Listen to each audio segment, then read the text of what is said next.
Hey kids, cook real food. Katie Kimball here for the Healthy Parenting Connector. And I gotta say, as a mom of 4 kids who are all so different and demand different parenting styles, which I'm only one person. I don't know if you've noticed that, but I'm only one person and I only have one personality most days. And I'm so pumped today to talk to Robin Green. She's going to help us dig into what traditional Chinese medicine would say about how to understand how our kids are different and how we can just give slight little shifts in the way we interact and discipline them. And it'll make a huge difference in our parenting. Like, I can't even tell you how excited I am. Thank you so much for being here, Robin. Thank you so much for having me. I'm so excited to talk about this too. It's going to be fun. I had no idea what to expect. So let me show you Robin's book, which I've kind of been digging into in the last week. It is called Heal Your Child from the Inside Out. And it's one of these books that I'm about halfway through because the first half is like all the how do we do this, the overview. And then the second half is sort of the nitty gritty. And I wanted to be able to sit with it more because I was in skim mode, but I was super impressed with what I was learning about traditional Chinese medicine and how it, impacts the way we parent. And, here at Kids Cook Real Food, we always talk about connection, confidence, and creativity in our kids. And I feel like this one today is going to be about confidence as a parent. I feel like it's going to help us feel like we got this. Feel like we have a little more maybe control because of the education that Robin's going to give us and the understanding. So I'm super excited. Let me tell you a little bit about Robin and her background, and then I'll let her do more of the talking. So Robin Ray Green is an acupuncturist. She's an author. She's a speaker and a wellness coach, and she helps parents learn to use Chinese medicine at home so they can find solutions that actually last to children's health issues. Those things where we're kind of like, ugh, wish I could figure that out. Ugh, I wonder what's going on. Ugh, something doesn't quite feel right. But maybe it's not always these big deal problems. Sometimes there's all sorts of little niggling problems. And this is definitely Robin's specialty, especially when Western medicine doesn't have the answers. I know some heads are nodding the moment I said that. She's the founder of Acupatching 365, which is this innovative technique helping relieve symptoms for a ton of ailments, wide variety without pills and prescriptions.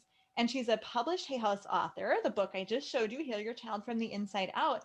And that's sort of what we'll unpack today is this 5-element way to nurturing your child to be healthy and happy. Okay, so you can get this book at lots of major bookstores. We want you to shop local. Of course, we'll link to where you can find it otherwise and give you a couple other links to help find Robin in the description of this video. But again, thank you so much, Robin. Catch us up on your background. How did you get started in being interested in Chinese medicine and then your focus on pediatrics, which I know is kind of a surprise to you? Right. Yes. So thank you for that wonderful introduction. And like many people, our lives take a different course. An event occurs that just changes our path entirely. And when I was in college, I had headaches. I found Chinese medicine. I found an acupuncturist. And within a few visits, she alleviated my headaches that I'd been having for over a year. And I just knew this is what I was called to do. So I went to Five Branches University. I got my master's degree in Chinese medicine. And I had planned to go into acupuncture orthopedics and help other people with pain and injuries. And then I had my first son, and he had a severe case of eczema that Western medicine was unable to treat. And I bet there's a lot of parents out there that can relate to this where your child has an issue and the doctors are like, well, we don't really know why this is happening. He'll probably outgrow it. Just hang in there, and I, as a parent, watching him suffer every day, I just couldn't accept that. It just wasn't something I could allow my child to suffer through. And so I took it upon myself to take every Chinese medicine pediatric training I could find. And in the process of healing my son's eczema, I realized that was truly what I was called to do, was to help other parents whose children had chronic issues learn and find ways to heal them from the inside out using Chinese medicine. And that was really what put me on this path and started a blog and started really what were the beginnings of the book. And it's just been such a joy to bring Chinese medicine into the broader mainstream arena of medicine to help more and more parents, because so many parents, they have, whether it's eczema or anxiety or asthma or digestive issues, a lot of times we can only find ways to manage them within the Western medicine model. And so using food and herbs and other techniques can really make a huge difference in children's lives. That is such a special story, and something that I just want to say kind of to our audience, because I know we have, a lot of people of faith out there, and sometimes when we hear like Eastern medicine or Chinese medicine, we think that it's like a faith-based or, a spiritual thing. But I mean, this is Chinese medicine. And I just want to make that really clear, that although we will talk about how the spirit and the personality is involved in our total wellness, it makes total sense from a scientific perspective, and also any faith perspective, really, that we are one person, that we have a body, but we also have a mind, and we also have a spirit. And I truly love that this is all very integrated in what you do. And Robin, you've defined something that I think a lot of families, especially in America, struggle with, but they don't have a name for it. And you call it the unwellness gap. What is Yes. that? The unwellness gap is that place when your child is not totally sick, so there's not a drug, they don't need to be in the hospital. There's nothing serious enough going on that they need, immediate medical attention. But they're also not well. They're not thriving. They're struggling in some way. And there isn't an easy solution. There's nothing that's just, oh, do this one thing and instant cure, your child will be fine. And I go back to the time when my son did have eczema, and it was really severe. And when people would see me, in the store with this little baby covered in eczema, and they would come up to me and they would say things like, oh, honey, you just need to change your laundry detergent. You just need to, oh, you need to let him eat this. Oh, my baby was allergic to this, and that's what caused their eczema. And when your child's in the unwellness gap, a lot of times those simple solutions just aren't like, it's not a one thing that you just change this one thing and everything's better. And I found that there were so many parents whose children were in this gap where there wasn't really anything Western medicine can do. There wasn't just a simple remedy that would solve it. And so parents were really left on their own to figure out, well, how do I get my child to a place where they're really thriving again? And that's how I came to define it, because I felt like my child was in this unwellness gap, and I didn't have somebody who could just give me an instant solution, and I had to figure it out. And it is figure outable. That's one thing that it absolutely is something that we as parents can change, make little consistent changes that can make the difference. And, I always say we're always only as happy as our least happy child. And we want our children to thrive. We want them to be doing well. And so this sort of gives parents, the book and the way that I use Chinese medicine gives parents like actual practical, implementable step-by-step solutions. And that's so much of the time we just need to know what to do next. Totally. And to me, it's powerful to hear that so many people wanted to help you. And I think that we do live in a culture where we want to give advice, we want to help people, but that unwellness gap, when your child's not fully sick, but they're not fully well, and they're swimming around in the middle. Do you have an estimate of like how many families are stuck in that unwellness gap, Robin? Well, I mean, if you look at the number of parents who say have a child diagnosed with ADHD, that's like 6 million children. And if you just look at the children with asthma, that's about 7 million. That's 13 million right there. Yeah. That doesn't even include children with anxiety, depression. So I would have to say it's probably closer into the hundreds, high millions, hundreds of millions, possibly. Well, And and like food allergies would be yes, in that gap as well. And we know food allergies are up 50% since my childhood. I just read that in your book, and I was like, I totally believe that, because you can see it. I talk yeah. to parents in my generation all the time. We say, well, in the 80s, like there was hardly ever anyone in our classes who had food allergies. And now there's generally a handful in every class or every grade. Yeah, I don't know about you, but we just moved, and my son met a friend at school and was invited over after school. This is right before COVID hit, and the mom texts me, now, does he have any food allergies? Is there anything he's not allowed to eat? And I was like so grateful that she did ask that question. But I was like, wow, like the fact that that's something we it's conscious in our minds as parents, it just is a sign of the times, a sign of where we're at with our children's health. Yes, Does he it's have a beautiful does and he have a important that we ask exactly, that and polite and yet respectful, but it's also a sign of something so sad that's so rampant. Yeah, totally. And so, I mean, the deal is Western medicine, they'll throw something at, they'll throw an inhaler at the asthmatics.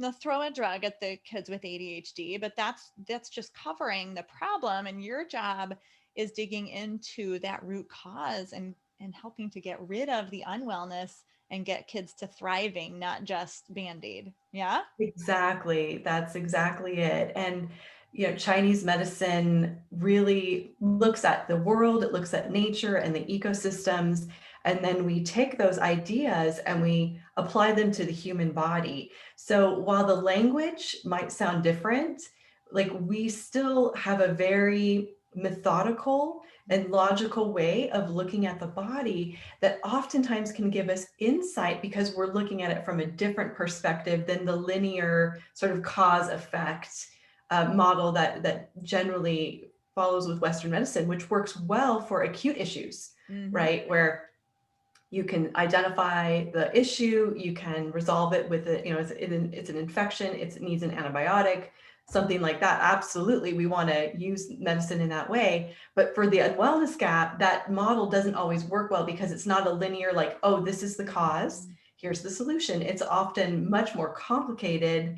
And that's why Chinese medicine can help become such a great guide for parents when they're trying to figure that out. Sure, we're unraveling sort of the spider web and we're going to talk about practical solutions, but just for like one more minute, I do want to talk about that background. You just mentioned nature and the environment. You mentioned the fact that there's probably many causes on a particular child's unwellness.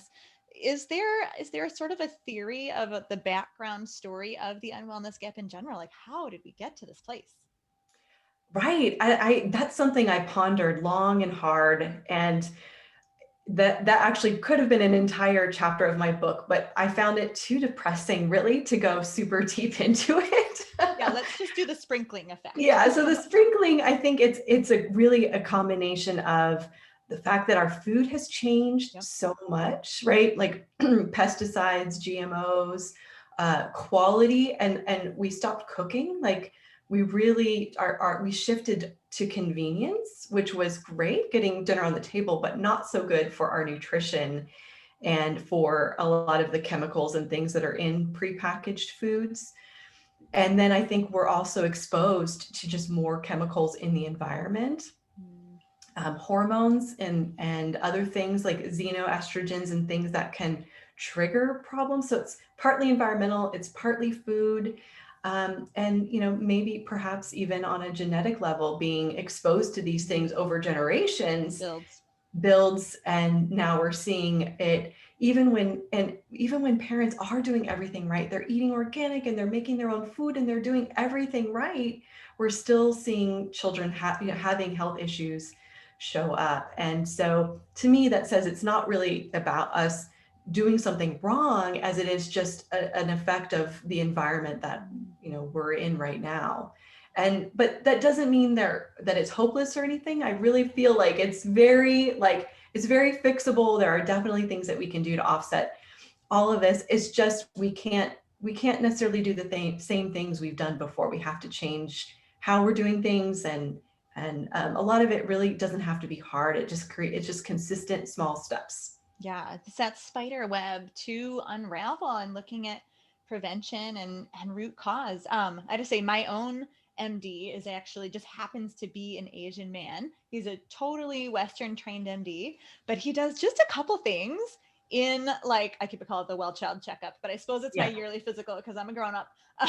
He does a few things that are very I can tell that it's his like Asian background like he does I don't even know what it is he's checking something like inside in my gut, and checks my feet. And my mom just said, gosh, my MD has never checked my feet, and now I'm stuck with bunions, and my MD is helping me to try to avoid like what he sees as potential future bunions. Like, stupid example, right? Tiny, tiny, tiny. But I love that kind of root in him is looking at prevention. And it's so beautiful. And we, it's a Christian practice actually. And so we talk about body, mind, and spirit, which is, I think, is exactly what you do. And we're going to talk a little bit. I want you to tell us a little bit the background of sort of Chinese medicine and its foundations. But, Right. listeners, as you're listening to this, just think about how obvious it is in our life that what you think can affect your physical health, right? When we're nervous, we get butterflies in our stomach, is a quick example. And just sort of our different kids' personalities, which could be called like the spirit of the child, the spirit of the person, really does impact the way we interact with the world and the way our bodies respond to stressors and disease, and heal from stressors and disease. So definitely, folks, come into this with an open mind, no matter where you're coming from in your perspective, because I think this is such a valid form of medicine, and such a clear connection between body, mind, and spirit. So talk a little bit, Robin, about traditional Chinese medicine, and then the qi, right, which is spelled Yes. QI, and sort of how that directs the way you look at a person. Right. So in Chinese medicine, like I was saying earlier, it's based on observations, empirical observations in nature. Mm-hmm. And we look at Mother Earth as providing us with the model for what is happening in our bodies. Okay. And one of the primary ways that we look at the body is through the perspective of the meridians, which are pathways where the qi or your vital force flow. And we know to be true, flow is absolutely essential for us to survive and be healthy, right? Our oxygen, our air has to flow in, Mm-hmm. carbon dioxide has to flow out, our blood needs to flow in our blood vessels. And so we have another system in the body called the energetic system or your meridian system. And inside of those pathways, energy or chi is what is flowing. Okay. And this chi, we call it vital force because it's like the spark that animates us. It's the energy. It's that which gives us life, and it needs to flow in our bodies to be healthy. And when there's a blockage in that flow, when something isn't flowing, that's when we have pain or illness or fatigue or problems sleeping. And so we can restore the flow of that energy with all different types of medicines. So that can be breathing exercises. It could be through food. It could be through massage or tapping into the acupuncture points, whether that's acupressure or acupatching. So the goal is to figure out where are things not flowing in the body, and then what are the key things we need to do to restore that flow. And the blockage, when something's blocked, it does affect our body, and that can then in turn affect our mind and our spirit. So for instance, like you see somebody who maybe has heart surgery, right? This is a really prominent example. They have heart surgery, and then the post-surgical patients have a much higher risk for depression, Oh, right? And the okay. heart is like the heart is like the emperor. It's the source of our like emotional health. Okay. And so to have your heart operated on, it leaves you emotionally vulnerable. And depression is a sign of that. So it's like there's so many examples of how, when there's something going on with our body, it'll affect our mind and our spirit Mhm. in the same way. Like if we say lose a loved one and we're sad and we're grieving, like one of the most common things is for our lungs to be affected. So for someone to get an upper respiratory infection or pneumonia or bronchitis after the loss of a loved one. And in Chinese medicine, the emotion of grief or lack or sadness is related to the lungs and the lung meridian. Okay. Would it So be fair? Like, I'm just thinking of a super quick kid example, like in the yes, opposite way, the effect and the cause. Like when your kid gets really, really sick and their eyes and their whole face just look dull, like the yes, spirit has gone out of them. Is that a pretty quick, easy to see example too? Absolutely, absolutely. And also with children, like you might see, like if they do get sick, they do get, something with their lungs, you might see more, like they might be more needy, more whiny, more, Yeah. like sad when you leave, like more separation anxiety as a result of the imbalance in their lungs. So, Yeah. So it's definitely, I mean, as soon as you start really thinking about it, it's like, this is not woo woo. mm-mm, Who we are is who we are, and our body, mind, and spirit are so connected. So let's right. dig into our real topic today, the 5 elements. Okay. So that you say each sort of person has a primary and maybe a secondary or 2 secondary elements. And so, what are each of those? What do they kind of generally look like? And parents, don't worry, this is the big helicopter view, but Robin has an awesome assessment tool for free on her site where you can sort of help figure out, right, what kind of where your children fall in these 5 elements. Right. So the 5 elements, it's a system of correspondences, and we can use them for many different things. But the way that I love to use them is to look at the different personality and temperament styles of our children to help us understand them better, to help us parent them better, to help guide us so that we can anticipate like the health issues that they might have, and then help them overcome issues that they also have. Okay. So the 5 elements are wood, fire, earth, metal, and water. And you can look at them as on a continuum. And on the one side is wood and fire, which are very what we call yang, or very like high energy, intense, demanding type of elements. On the other side of the continuum is metal and water, which are like easygoing. They're more relaxed. They're quieter kids. They tend to, self-entertain and not be quite as demanding. And then smack in the center of that is earth. And the earth children have a little bit of the yang. They have a little bit, they can at times be demanding and intense, and then at times be quiet. And so a lot of times earth children are the ones that are the most difficult to figure out what type they are, because they really do have both sides of the continuum within. So then what we do is we look at the traits and characteristics of each one. So for instance, the wood children tend to be super active. They tend to be very goal oriented. Like they'll even set goals for themselves and want to achieve them, whether that's I'm going to jump this far, or as a baby, they're the babies that were like always on the go. Like you set them down and you're just like, the moms are running after them, picking them up. Oh, over here, like they're pushing the boundaries already, even Yeah. as infants when they're crawling. And then the fire types are also very intense, but they tend to be more along the lines of like dramatic. They tend to be more sensitive, emotional, but also on the other side of that is just they're very charismatic. They tend to be the children that like they've never met a stranger and everybody loves them. That's typical for the fire children.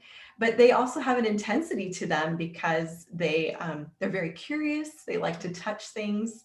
I like to say they're the child that you take to the store, and they they're into everything. Oh, what's this? What's that? What's this?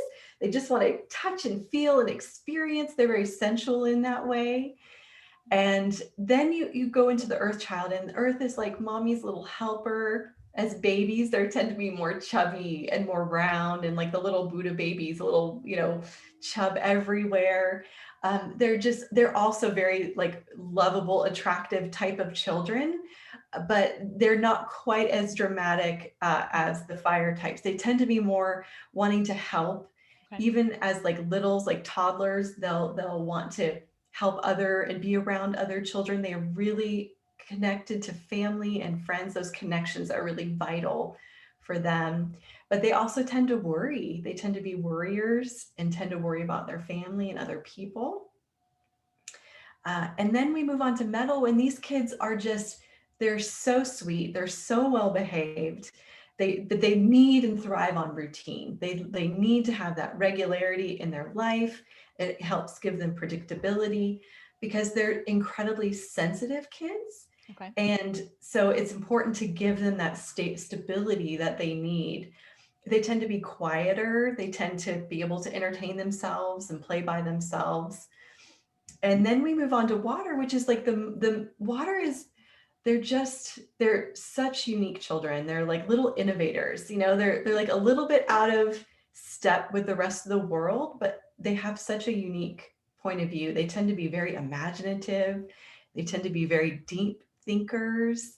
As babies, oftentimes they might develop a little bit slower than their peers. The moms might be a little worried about them because they're not, say, crawling or speaking as fast as their peers are.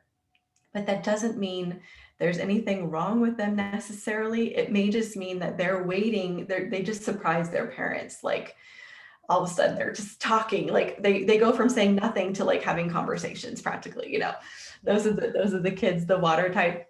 And because they're very imaginative, they can play in their own world and entertain themselves very, very well.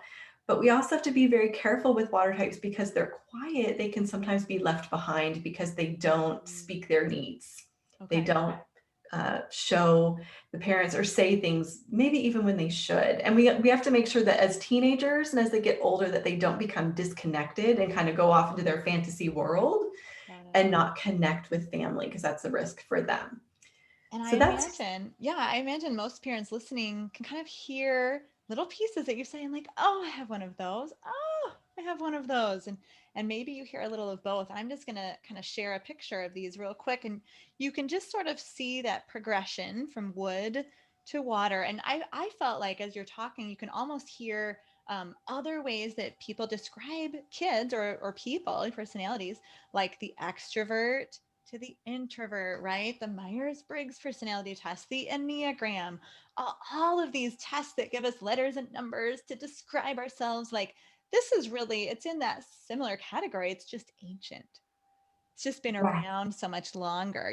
To me, when you were talking about the wood and the fire, those are a little bit more of the fiery, right? The cannons, and then the earth child's a little more grounded. But then you mentioned worry, and I'm like, oh, I can just tell. You can just feel that metal and water are going to be more of those, maybe worrying a little more, kind of kid, and the quieter kids. So you can, again, you can sort of hear probably, I would think, where your own kids are. I know with 4 kids, my brain was just moving too fast. So I don't have my kids dialed in yet, but that's what I get to do after the interview, after I learn a little bit more. But again, there's a link below or above this video to a free elemental parenting guide from Robin to discover your child's type. So that's what I'm doing next. I don't know about you guys. And there's like so many parenting lessons to learn as we understand our child's type, because who they are determines what they need. And as a parent, we want to give them what they need. So, we can't go into everything. I wish I could just like read your book out loud, basically. But let's just hit like one topic. We often talk about food here. So what's like some practical takeaways from like food needs or cravings that present for the different types? Yes. So wood children tend to want the quick fix, right? They're so busy doing what they're doing, they don't want to stop and eat. So making sure that you set meal times can be really important for the wood child, because otherwise they're going to grab those quick fixes, whatever you have in the pantry that they can grab, which, for my kids, if I don't have things set up for them, they're going to grab chips or some kind of granola bar or something like that, which that's fine once in a while, but we want to make sure that they're being well nourished. So having like cut up apples or something that's like fun and easy that they can to get right away when they're hungry, because a lot of times they're so involved in what they're doing, by the time they realize they're hungry, it's like, I need food now. So we have to like pull them down and balance them a little bit. Does this also kind of show how certain kids dislike things? Like, do wood kids dislike foods that take a lot of chewing because it takes too long?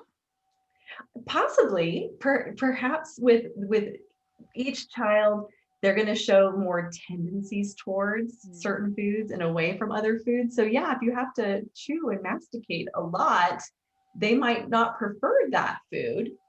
And for instance, with metal, they tend to be very sensitive to textures. So with metal children, you might find that they don't like, say, mashed foods because they don't like the texture, or they like crunchy versus like a soft food. So they'd prefer perhaps a crunchy carrot versus a cooked carrot.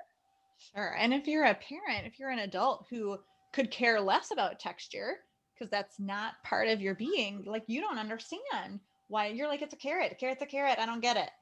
Exactly. And I think that's really like those connections right now, like for fire and for metal, they're sensitive. They're extra, extra sensitive. So like a fire child, like a lot of times when I'm working with parents, we might have to get them off of dairy or off of gluten or something for a period of time. And like for say a wood or an earth child, you might be able to just switch out the milk and it's no problem. But like for that fire and metal child, they can detect like a tiny 1/16th of a switch in their milk because they're so sensitive. And it's hard to understand that as a parent if you're not sensitive to foods. If you love all foods, you're like, I don't get it, why are they being so picky? It's so frustrating. But then when you understand that it's like part of who they are is that they are sensitive, it's like we have to take a step back and figure out, okay, well, how can I adapt what we need to do to make it work for them and work better for them? Yeah, not that there's something wrong with them. That sensitivity can be a beautiful trait and might make them a great sommelier. Do I always say that word wrong? Or a great chef who can just, sense what flavors will go together. So it's not like we want to fix that. We want to work within what their body is doing naturally. Exactly. And it's sort of like we begin to understand that it like sometimes it's hard to see when you're frustrated with your child that it's not willful. Like they're not trying to be this way. Yeah, It's yeah. just part of who they are. And while we do want to teach our children to be adaptive and to be resourceful and resilient, at the same time, sometimes if we can shift for them, we actually improve our bond and we help them in a way that makes it easier for them to do the things that we need them to do. And like my son was such a picky eater, and he happens to be a metal with a strong influence from wood. Okay. We have super stubborn and we have super sensitive. And we had to start so slow. We had to play with food. We had to like be able to touch it and we had to smell it. And then we had to taste it and lick it. And for like a month, we just licked food until I could get him to actually like chew some of the food. Because I knew that with metal, they can be very stubborn and you have to choose your battles wisely. And I realized I didn't want to make dinner time horrible for the entire family. And so we just went so slow for him, but now he's a great eater. And eventually we did get him to the point where he would chew foods. And we realized, okay, if I chop things really small and mix it with some rice, we could get him to eat the vegetables. Oh, cool. So that's like when I understood that if I forced him to like, you're going to sit at this table and you're going to eat that broccoli, was totally going to backfire on me, but doing it this other way made so much more sense for his personality. Whereas like with the earth type, you could probably say, look, mommy's going to be very upset if you don't eat that broccoli. So I would like you to eat it, please. And they'll be like, okay, mom. And they'll just eat their broccoli. It's just Yeah, different it's kids. so cool to think about different kids. And I mean, what you said we need to teach our kids to be adaptable, but adapting doesn't mean jumping from where you are, 72 steps to where your mom wants you to be in one day. That's not adapting. That's going to snap, Yeah. right? That's going to snap rather than because adapting means taking one step from where you are. So understanding where our kids are and figuring out which 72 steps they need to take. Like you said, gosh, you spent a week touching, a week smelling, a month licking, and then you chopped things differently. So you were able to take him all those 72 steps. You just can't skip them. And that's why we need to understand point A, where our kids are starting. It's so beautiful. But we didn't touch all our flavors. No, all our Yes. elements. And so you mentioned earth, mentioned a little about metal and wood, I think. What about fire and water? What are their food preferences? So fire, of course, they love spicy things. They tend to be like on the one hand adventurous, and at the other hand, they can be like you would think, well, they love sauerkraut, but now they will absolutely not eat ground beef for some reason. So they'll have their preferences that can be very, kind of they don't necessarily make sense to anybody else, but they will just have their preferences. You do have to be careful because they do like all kids like sugar, but in particular, it's the fire and the earth kids that will really, really crave carbs and crave sugar. So you just have to be careful that, we don't want to create a situation where they can't have it at all. We just want to try and create it so that it's as healthy as possible. So like homemade, we're making it, we're slowing it down so that we're not like going to the donut shop and getting they're eating like 4 donuts in 15 minutes, but we're like making the cupcakes and slowing it down and making them with as much real and healthy ingredients as possible. And then with water, they water tends to like warming and spicier and more nourishing foods. They tend to crave salty foods too. As opposed to sweet. That's interesting. I Mhm. got to back up a little bit to the carb cravings. So, Yes. sometimes we say that, well, kids' bodies kind of know what they need. But so you're saying, yes, all kids need some carbs, but we need to kind of curb their tendency perhaps to like overdo it. That's so interesting. And I got to tell you, Right. parents, so you got to go take the quiz, figure out sort of what your kid, where your kids are, and then listen again, because it'll be so much more helpful if you're like, oh, I know John is, what she's explaining now, and Gabe is now what she's explaining. So that's the beauty of this being on video. Um, so you talk about, Robin, the 4 basic needs of all kids, and this is just a good reminder for parents. That what are your 4 basic needs? Well, they need sleep, of course. They need love. I mean, number one, our children need to be loved. They need good food, and they need to exercise. They need to move their bodies. And I call these like the fundamentals. If any one of these are not being met, the child is going to struggle on some level. Mm, So I think it's just I broke it down because I felt like, okay, sometimes it really is as simple as you need to go to bed an hour earlier, or we need to figure out how we can help you fall asleep in a reasonable amount of time, because we know that that sleep is absolutely critical for them to learn, for them to, that's when our brains, when we sleep, that's when our brains are like committing things to memory. So when children are not getting enough sleep, and this is particularly difficult once children reach, I would say 10 to 12, when life gets a little bit busier and we have mm, after school activities and we have homework and we have one time with our friends, and now they reach high school, and a lot of my patients at high school were very challenged to get more than say 7 hours of sleep a night.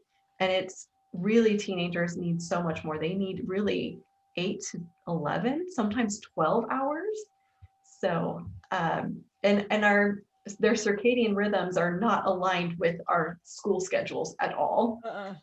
So like that's why something as simple as like, okay, let's just forget everything else for right now and let's just focus on fixing the sleep, can be like revolutionary for a child. Which is so good to hear. And I mean, we hear this all the time, right? Da, da, da, kids need exercise. Da, da, da, kids need sleep. But like, we have to hear it a lot because it's so easy to focus on like what we see, right? Oh, maybe I should look for food allergies. Oh, we need to like get more vegetables in our kids. It's like we sometimes focus so much on that food issue that we forget that yes, sleep is as important. Or if it's the deficit, it's more important for that time in that child's life, right? Feeling loved, feeling safe, feeling less stressed sometimes is the most important thing, food aside. Even, I mean, I talk about food all the time, but it's so good for us to hear sleep, love, movement, and food are 4 legs of a chair, and we can't just focus on one or the chair is going to fall over. I know in a lot of places people are talking about screen time as like the antithesis of movement, right? Where our kids are sitting too much. And I thought the section on screen time in your book was fascinating. So I wanted you to just throw out there again just a few little weaknesses that different types of the kids experience when it comes to this new thing in our society, very new in the course of human history, screens. And every so often, guys, while Robin's talking, I'm kind of putting up the picture of the 5 types so you can sort of remember what they're called and like in a progression from one end of the spectrum to the other.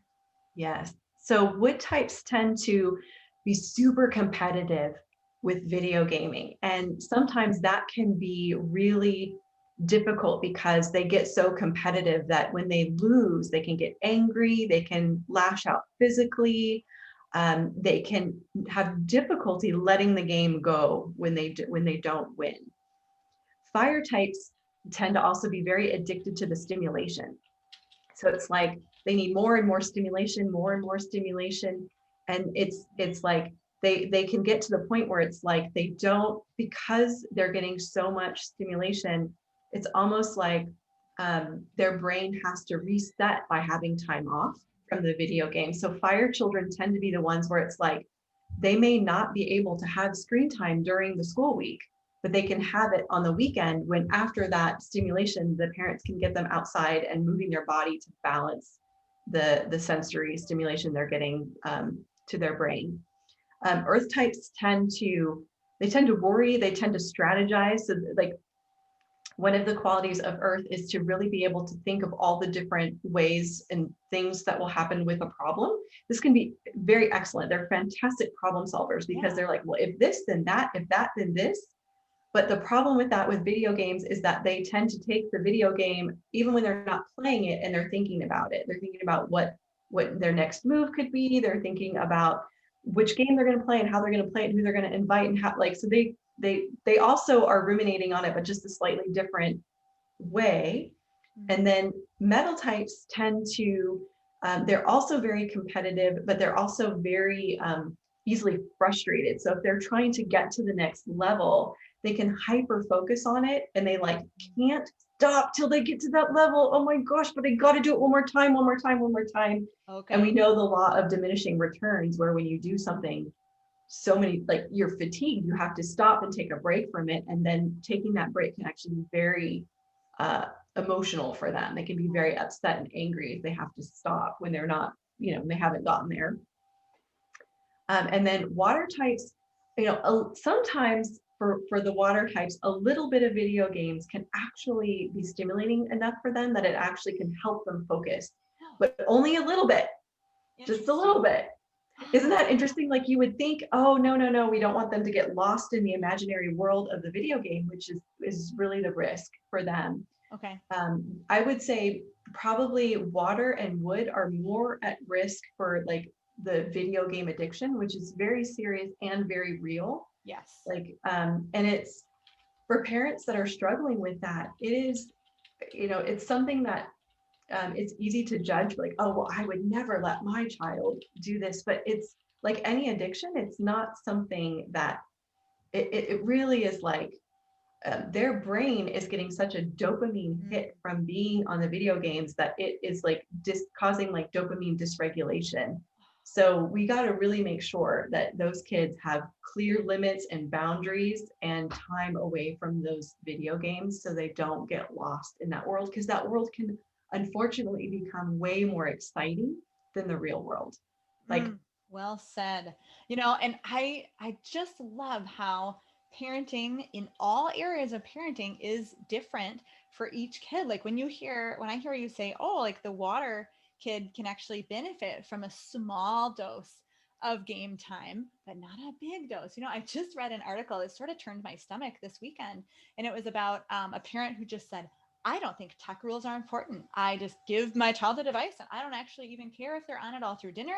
They're on it all day long and it's just part of life and he is going to learn how to deal with it. And I'm like, there is no way that resonates with reality, because it was one size fits all, and so I'm so much more just naturally in my spirit a proponent of understanding, like, how do we talk kids through their needs, right? So like, as kids become teenagers, how cool would it be for them to understand their own element, how that impacts the way they eat, how that impacts the way they interact with screens, and set boundaries with you and say, hey, maybe if I'm a water person and I am tendency toward addiction, I'd like you to help me, mom and dad. I'd like you to help me set these boundaries. Like, how powerful would that be to get a kid on board with their own health in that way? Oh my gosh. And the self-understanding that comes with knowing your element. Like I had two sisters that I was treating, and one was metal and one was fire. And the fire sister always got so much attention. She always had tons of friends. She always had like everybody loved her. And the metal sister was shy. She was more shy and she was more, quiet, but she was just super methodical and so sweet and so thoughtful and so caring. But she always was like, but, why? I wish I could be like my sister who's more outgoing. I wish I could be, I wish. And when she understood like her element, when she understood that she was metal and what brilliance, the visionary that she was, how she could see the bigger picture, how she could, her thoughtfulness, her deep caring and sensitivity made her like have these deep relationships that she didn't need to have 15 different friends, but just having two really good ones filled her bucket. Yeah. Whereas her sister was filled by having lots of friends and lots of conversations. And she could understand that it's not that there's anything wrong with her, that is just her nature, and that it's to honor that and to be, it helped her understand and be okay with who she was and not trying to be more like her sister anymore. Yeah, perfect example about, yeah, the self-understanding and using this 5 element structure to see not only where the world might send you some weaknesses, but also your strengths. So powerful. And Robin, you found some strengths in your own kitchen when you started getting your kids involved with food. I'd love to hear, again, we talk about food, we talk about kids. It's just the perfect story. I'd love you to share how getting your own kids involved with food made a difference in their health journey. Absolutely. So my son, my oldest, had been picky. And so I was like, okay, so we need to just experience food in a positive way. Mm. And a lot of what I had to do mentally was take a step back and go, okay, I have not failed as a parent. I didn't like do something wrong that gave me a picky kid. This is who he is right now. And so I decided that cooking with him was going to be the easiest way to help him learn to like food, even if he wasn't willing to try it in the beginning. So we began to chop vegetables. We began to find recipes. I got all these different cookbooks. I got like Disney cookbooks, just trying to find something because they had fun pictures and, lava tomato soup and things like that. And so we started cooking together. And what do you know, when kids cook it, they want to try, they've been smelling it and touching it and experiencing it, and they're much more likely to try it. And so that's been huge. My husband and I love to cook, and being able to involve the children in cooking has really, I think, deepened our bond as a family. And for one of my friends who doesn't love to cook, it's not her thing, she's not into cooking, but she found also that just doing things together and having her kids in the kitchen with her and doing it made the process so much more Oh, enjoyable nice. for everyone. And so it's like wherever you're at, whether it's like you love to cook or cooking is a chore, I think when we can make it a fun family activity and everybody's got a little piece of the thing to do, it can actually really create such wonderful connections. Yeah. And from a 5 element perspective, that's like the most earthy thing you can do. And earth is all about family and connection and bonding and like cooking and eating together. Even just right now, with all of us being in different directions, like committing to having at least 3 meals a week where we all sit down and eat at the same time, just it's creates such a wonderful connection. And as you get teenagers, they're in their rooms, they're doing their own thing. It's like I love being able to connect in with them at dinner time and just find out what they've been up to. Oh, fantastic. So we have about like 2 minutes left. So I know another resource that we're going to send our listeners to is some free videos at robinraygreen.com/heal your child that demonstrate Twina Massage. I hope I said that right. But can you Did give us like the 60-second overview of what that kind of massage is and why it would be helpful for families? Right, absolutely. So in Chinese medicine, right, we have the meridian pathways where the energy flows. And when there's blockages, right, that's what creates issues. So Twina is a Chinese pediatric massage that restores the flow of energy in those meridians. And I have like a wellness massage routine that opens everything up, that helps support immunity and digestion. And it's super simple. It really only takes like 2 minutes a day to do it. And this is And at home, by the way. This is not like go to a massage parlor. This is something you do with your kids. you do it with your kids, and you adjust the pressure so that the pressure is what works for your child. Because again, some kids are going to be very sensitive. So light pressure works for them. Some kids like the deeper pressure. So you adjust it according to your child's needs. And it is an amazing thing that you can do. And I would say, bar none, if parents just do the daily massage, it supports healthy immunity and healthy digestion. And it creates those connections. It's fantastic to do, like for littles, like after the bath, right before bed, and can really help support their overall health and function and happiness and your connection to them as well.